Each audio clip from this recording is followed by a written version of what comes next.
పులివెందుల నియోజకవర్గంలో టీడీపీ నేతల అక్రమ క్వారీయింగ్ వల్ల అమాయకులు ప్రాణాలు కోల్పోతున్నారు.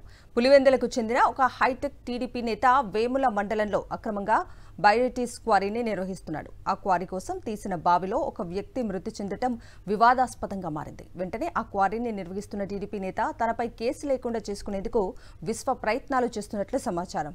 పులివెందుల నియోజకవర్గం వేముల మండలం నందిపల్లెలో ఓ టీడీపీ నేత అక్రమంగా బయోటిస్ క్వారింగ్ చేస్తున్నాడు. ఇందులో భాగంగా ప్రమాదకరంగా బావులు తవ్వి అందులోంచి బయోటిస్ ను వెలికి తీస్తున్నారు. ఈ నేపథ్యంలో అక్కడ పనిచేస్తున్న రామచంద్ర అనే వ్యక్తి ప్రమాదవశాత్తు క్వారింగ్ కోసం తీసిన బావిలో పడి మృతి చెందాడు. దీంతో ఒక్కసారిగా ఆ టీడీపీ నేత రంగంలోకి దిగి పరిస్థితిని చక్కదిద్దే పనిలో పడ్డారు. మృతి చెందిన రామచంద్ర కుమారుడితో రాజీ ప్రయత్నాలకు దిగారు. ఈ ఘటనపై ఇప్పటివరకు కేసు కూడా నమోదు కాలేదు. పోలీసులు కూడా తమకు ఎలాంటి ఫిర్యాదు అందలేదని చేతులెత్తేశారు. ఇదే తరహాలో అక్రమ క్వారింగ్ చేసేందుకు గతంలో జిల్టన్ స్టిక్స్ తీసుకొచ్చిన సందర్భంలోనూ ఓ వ్యక్తి మృతి చెందాడు.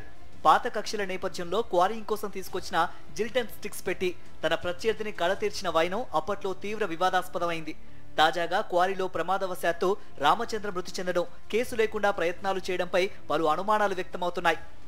మాది అమ్మాయి గారిపల్లె, నేను రామచంద్ర కొడుకును, చనిపోయిన కొడుకును. నేను కేసు పెడదామంటే కేసు వద్దంటారు. కేసు కావాలన్నా ఏమన్నా కేసు పెట్టకుండా ఏం చేయాలన్నా అయిపోయి మేము ఇప్పుడు కేసు పెట్ట అడ్డగించుకుంటారు మమ్మల్ని. నువ్వు అడిగి పోలేదా? ఆ నుంచి వచ్చా వైర్ రైస్ తెగిపోయింది, బండి స్పీడ్ పెరుగుకుంటూ వచ్చాను. నిదానంగా వస్తాడు, పని చేయించాడు.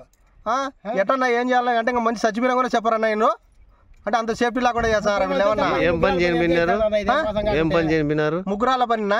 పులివెందుల నియోజకవర్గంలో అక్రమంగా క్వారింగ్ జరుగుతున్న మైనింగ్ అధికారులు గాని పోలీసులు గాని కనీస చర్యలు చేపట్టడం లేదు. ఇలా అక్రమంగా బయోటిస్ క్వారీల కోసం తవ్వుతున్న బావుల్లో వ్యక్తులు మరణిస్తున్నా వారికి పట్టడం లేదు.